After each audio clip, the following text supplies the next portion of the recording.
Hi there, just read this disclaimer please. Alright guys, how's it going?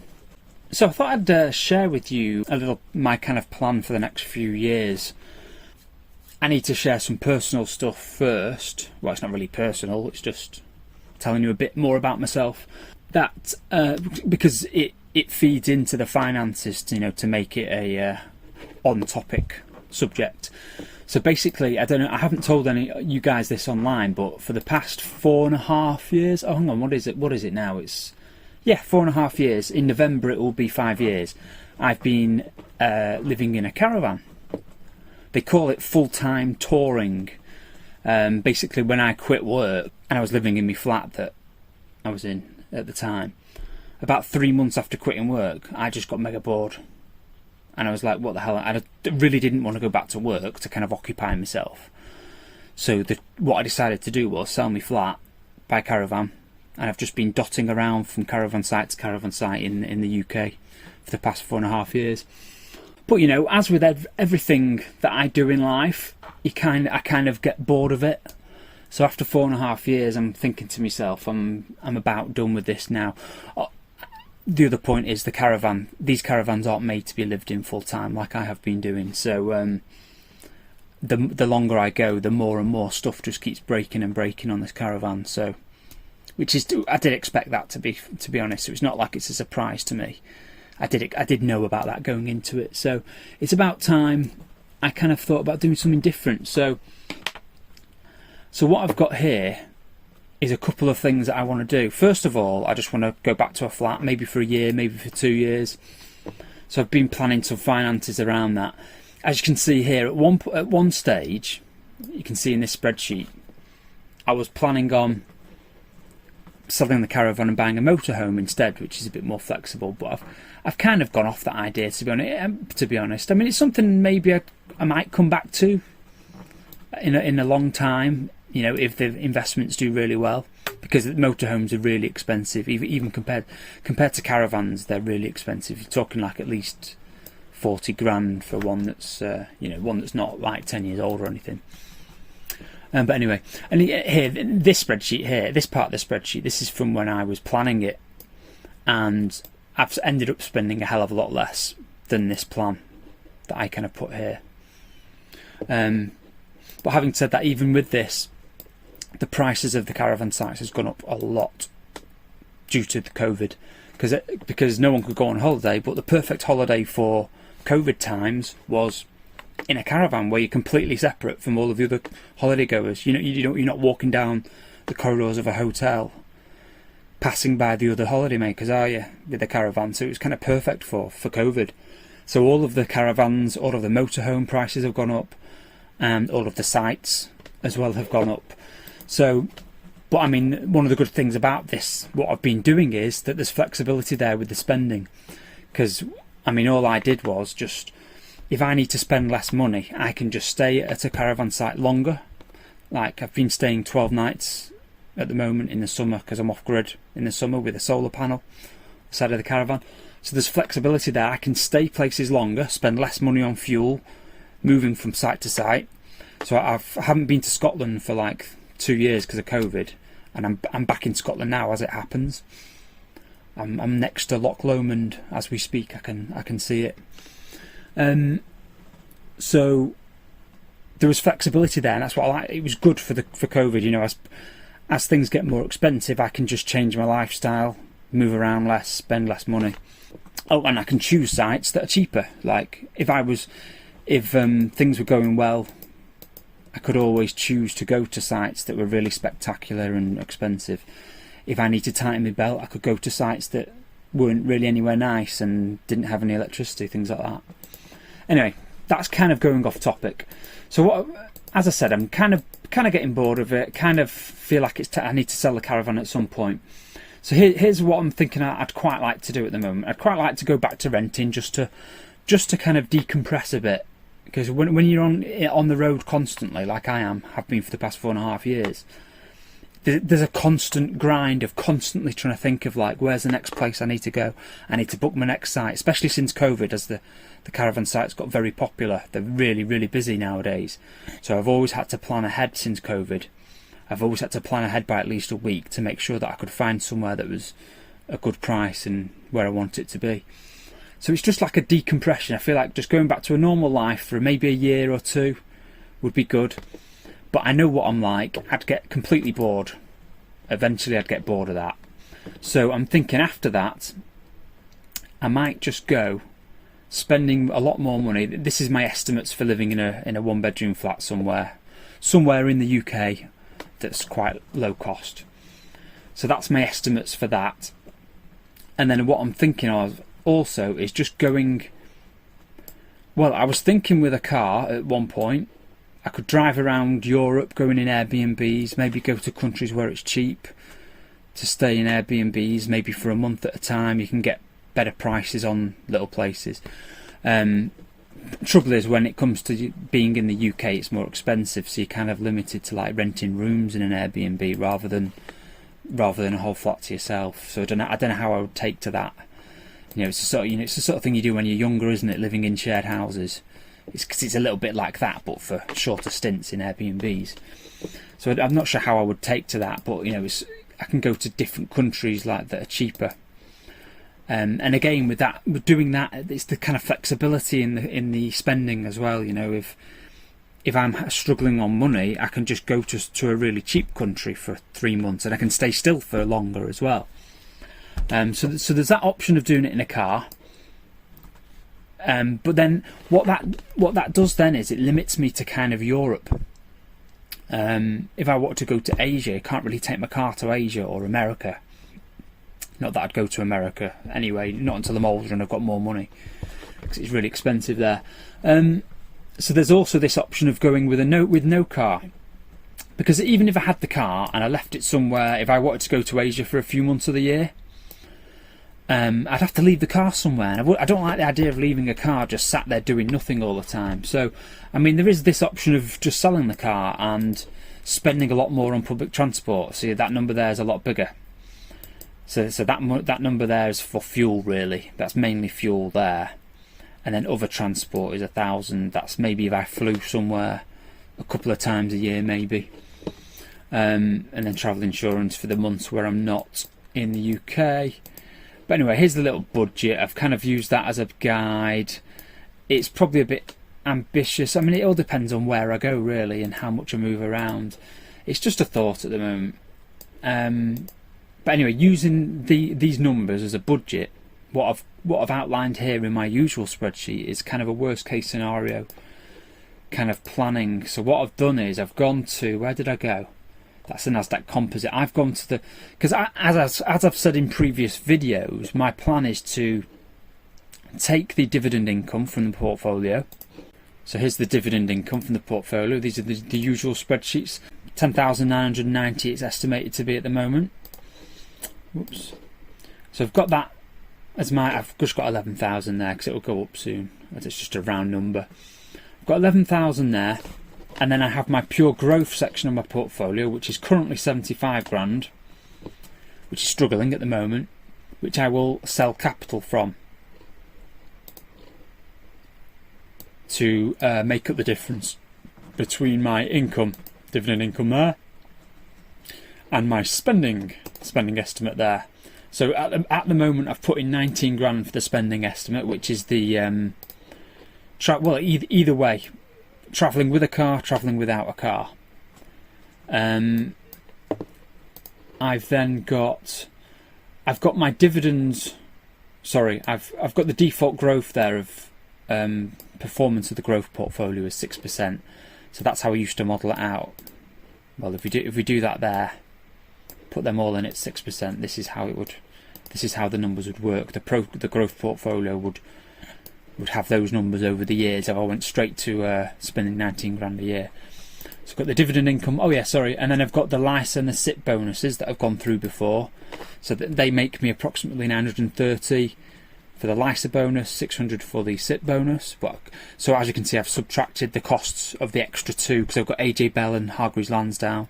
I've subtracted the costs of having those extra brokers from those numbers, because it's actually £1,000 you get from the LISA and 720 quid you get from the SIP, but the extra costs I've kind of subtracted off to take that into account.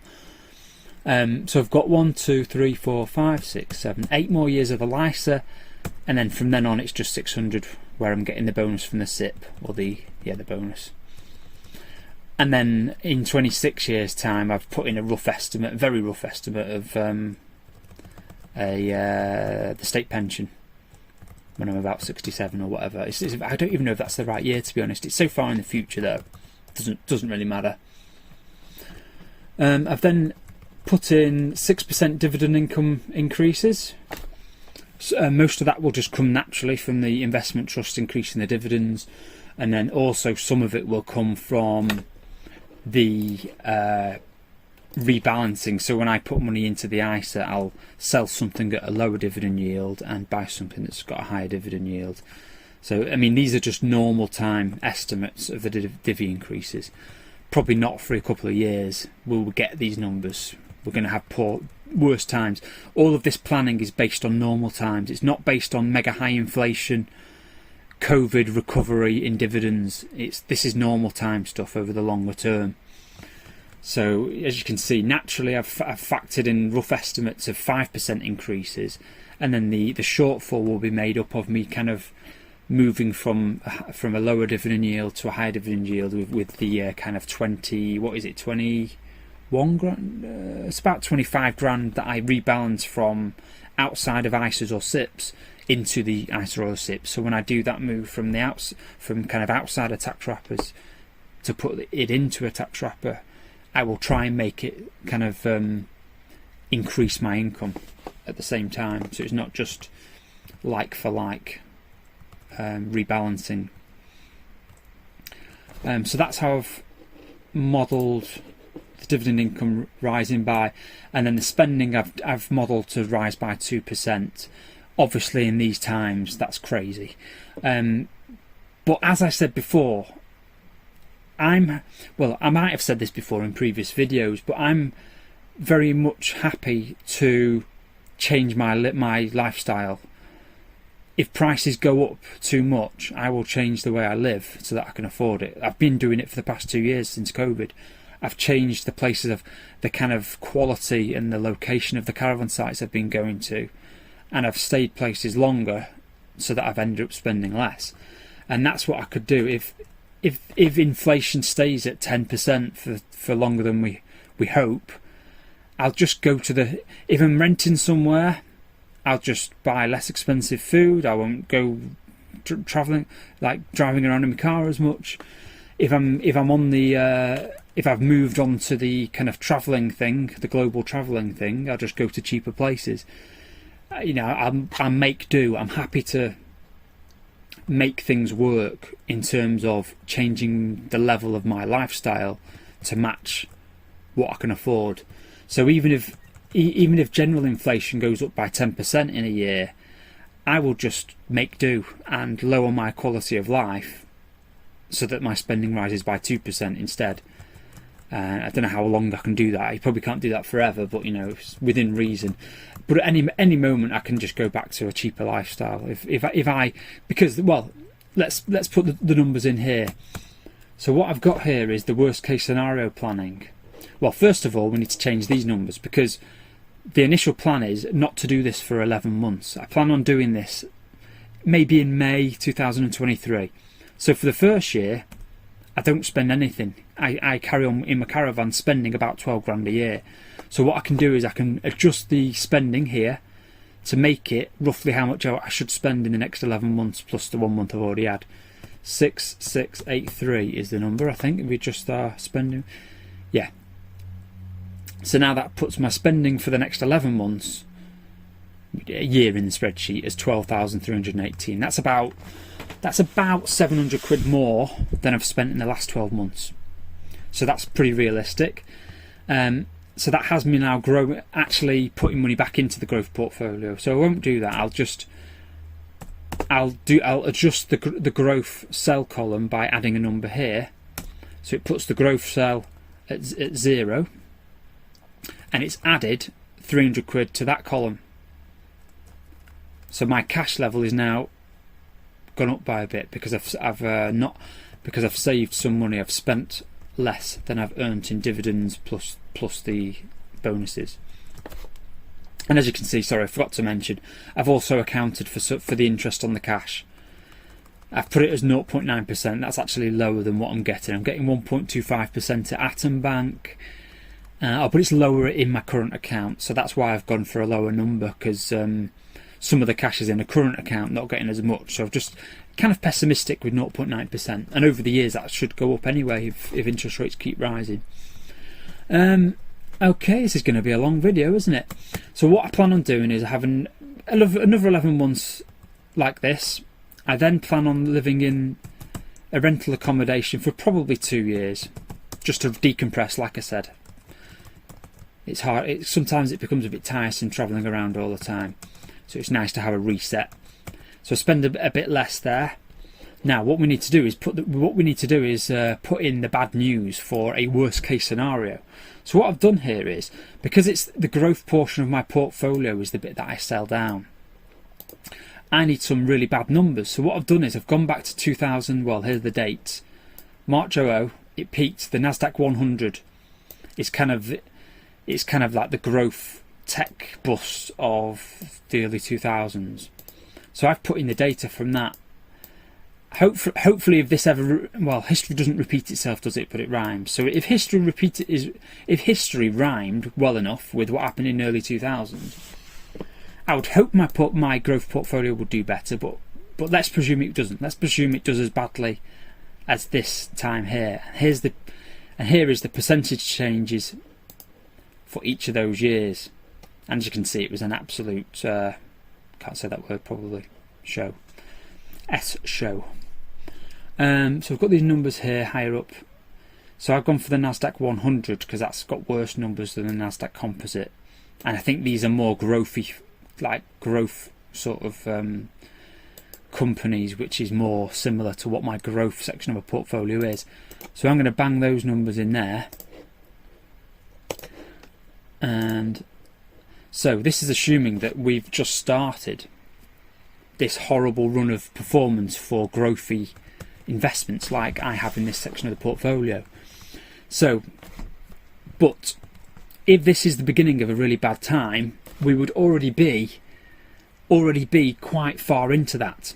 I did the sums before earlier. So what I've got here is 80 grand starting off. I did this actually a few weeks ago when the value was 80 grand, and I worked out that if this was already in this bad run of growth stock depletion, the rest of this 11 months would actually only be minus 51%, not minus 63%, because the first part of the drop has already happened right now, or a few weeks ago when I did these numbers, because I'm already lower than 80 grand. So I mean the real number would be something like 76 grand, but then this number would be a lower decrease. So but I might as well just stick with what I worked out previously. So it goes down by 51, all these horrible numbers. Like I say, 11 months in a caravan still, a couple of years in a one bedroom flat, or maybe even a studio, because I live in a caravan. I can handle a studio, I think. A studio would be just like what I've got here. I can literally touch my kitchen. That noise there is me touching my kitchen. This noise here, that's me touching my bed. That noise there is me touching my table in my lounge. That's my seat. So I can handle a studio even. I'd love a studio actually. I prefer that. I like this small space living. Anyway, going off topic, aren't I? And then I would have to. This 19 grand is the ideal numbers, really.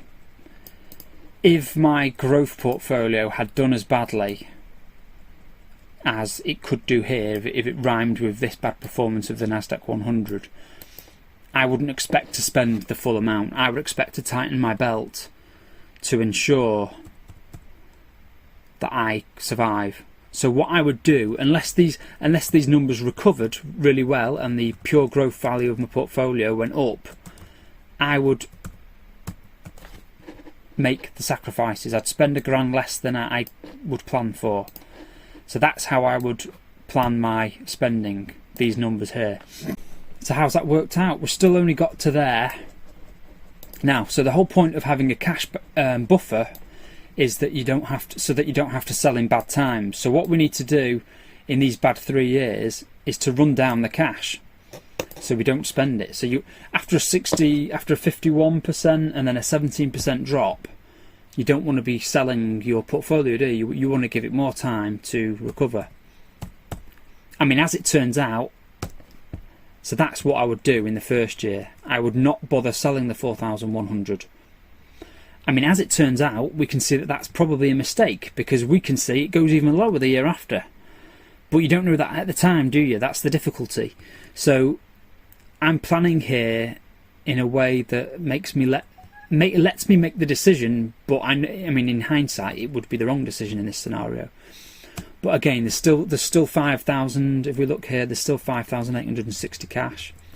So we can do the same thing here, minus 3,825. So we don't sell there, and we're down to 2 grand. That might be pushing it a bit, but I don't know. 2 grand's probably enough to have as my kind of balance. And as you can see, the numbers of the pure growth portfolio have already not gone into negative territory. Now I wonder what happens if I spend fully in my travelling the world kind of scenario. I think this will go into negative territory. So look in column M. Oh no, it still just about survives. That's that was unexpected. But look how close it gets. It's ridiculous. Yeah. So I mean, I just wouldn't. You couldn't live through the numbers doing that. I don't think. I think I'd still prefer to Control Z, tighten my belt until there was a recovery. So I mean, all of this worst. I mean, obviously this is worst case scenario, so it's not good. But I think I could live with this. But of course, in the ideal world, everything will go well and everything will rise by 6%, and I can just spend all of the money. So that's that scenario. Now, what if there's a recovery? What if this isn't the beginning of a tech catastrophe in the Nasdaq or all of my growth portfolio? What if actually this is not the beginning of that, and we get a bit of a recovery, 8% recovery? And what if the tech disaster happens a bit later? So I'll copy all of the, maybe there's a recovery, and then maybe in 2 years' time something akin to that happens. So let's say there's average returns in year 2, bit of recovery in year 1. Now what I'd do in this scenario, I'll keep all the spending like that, how it was before. I have 9660, so there's a bit of a, so what I'm thinking is, if there is a bit of a recovery like we've got here, there'd be 8 grand extra there. So what I think what I'd do is, if we had like a 10% recovery in my growth portfolio, I think I'd just put back in 8. Actually, sorry, let's make this as bad as possible, because that's not as bad as possible, is it? To make it as bad as possible, it needs to start there, doesn't it? The 63% reduction. That would be the worst case scenario. So what I would do is, if there was a recovery in the next 11 months before I start this lifestyle change, which would result in spending more money, I'd go, what we're doing, 8,300. Yeah, that gets, oh, what did I just do then? Right, so if there was a bit of a recovery, I would just put 8,300, well, 8,000 would be taken out of, would be sold. Get my cash levels up to 18 grand nearly. And then, I don't know how these numbers will work out. I think this will actually end up being worse than the first scenario that I just went through. Let's see. I've got more cash there, so I can go for longer, not selling the growth portfolio. But we're getting more of the falls in the value of the growth portfolio. Right, so how much have I got? I've got nearly 14 grand now, so minus 3,753. We're down to 10 grand, minus 4,440. And we're down to 5 grand, minus 3,739 gets me down to £2,000. And it's still survived. 8,700 is lowest. So it survives. So I don't know. What do you think? Am I being silly? Am I being too greedy in planning to spend more money in the next few years? That's the question. Oh, and then there's this other scenario as well, isn't there? Obviously there was the car scenario, and then there's a no car scenario. But in the no car scenario, I'd be getting money for the car, wouldn't I? So, I wonder if I just keep clicking the back button, it'll get back to where we were before. There we go. Yeah, that's the worst case scenario from before. So in that no car scenario, when I sell the car in this year, I'd actually get another let's say £4,000. I've no idea how much my car will be worth in 2 years. So I'd actually be getting another £4,000 there. So I can add. What's this going to be? Minus. Be a 7 there, wouldn't it? No, that's wrong. What have I done wrong there? 175. It's the wrong way round, isn't it? I wouldn't be selling anything anyway. So that's how that would go there. I'd have more money. So I can actually go another year. Although after a 33% rise, would I really want to not sell some? I don't know. But I could go another minus 4,035. Is that right? Yeah, that's right. I could go longer and these numbers do better. So that's the no car scenario. But then of course, you don't get out for an out, do you? Because I'm not going to go travelling forever, am I? I'll get bored of that eventually. Probably after a few years. I might not even like it at all right from the start. So at some point I'd want to buy a car again, wouldn't I? So say I did it for 2 years, I'd then need to spend money on a car, wouldn't I? How much can I get a cheap car for? Get a cheap car, obviously, because I'd be struggling with money, wouldn't I? I wouldn't want it to be as old as the one I'd sold a few years earlier, though, would I? So, yeah, say £8,000 for a new car. So, yeah, there we go. It still works out. Anyway, that's just my thoughts. I think the biggest problem with this isn't this spreadsheet anyway. I think the biggest problem might well be, even though I said earlier that I think I can do it, the biggest problem might actually be inflation. I'm learning that inflation is the killer in these retirement scenario plannings. It's actually inflation that's the biggest factor, not the performance of the stocks. Because if it's really bad worldwide, I might struggle to find places to go in the world where I can spend a lot less money. I don't know. Anyway, there we go. What do you reckon? I mean, you only live once, do you? Worst case scenario, everything does go awful. I don't have to ever go travelling the world. Whoops. I can just stick to the living in a rented flat budget forever. I don't ever need to travel the world. I can just do that. Or maybe that, 4100. I've still got a load of money, haven't I? Yeah. 3,860. Have I got that? Yeah, there we go. I can just do that. And they're really not in much danger of going broke then, am I? Anyway, there we go. What do you reckon? Am I crazy to plan on spending more money than I am now? Or should I wait for a really good... Or should I stay in my caravan for longer and wait for a really good recovery in the growth portfolio? And because, I mean, it would be great if...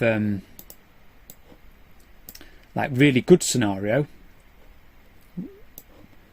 A really good scenario would be if in the next 11 months the growth portfolio went up by 20%. That would be amazing. Because then, even if it went to that bad scenario there,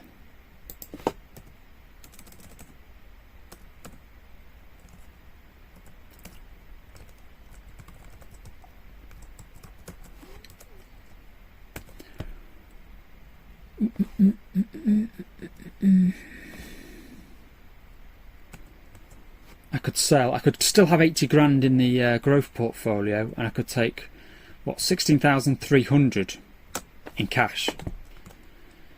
And then I could do minus 3956, minus 3680. Can still go, can't I? Minus 5369. 12 grand minus 5032.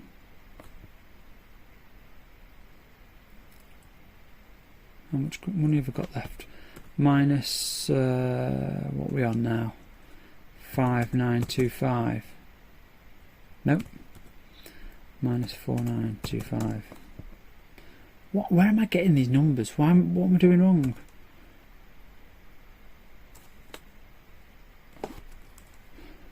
It's because 5656 is all I need. I've got 269 left, haven't I? There. So I've given myself an extra grand in my cash balance, and I've got through it without reducing the spending for the global travel part of the life. So that would be a great scenario to go into. And an even better scenario would just be some nice average returns of 6% every year. Anyway, this is going to be one hell of a long video.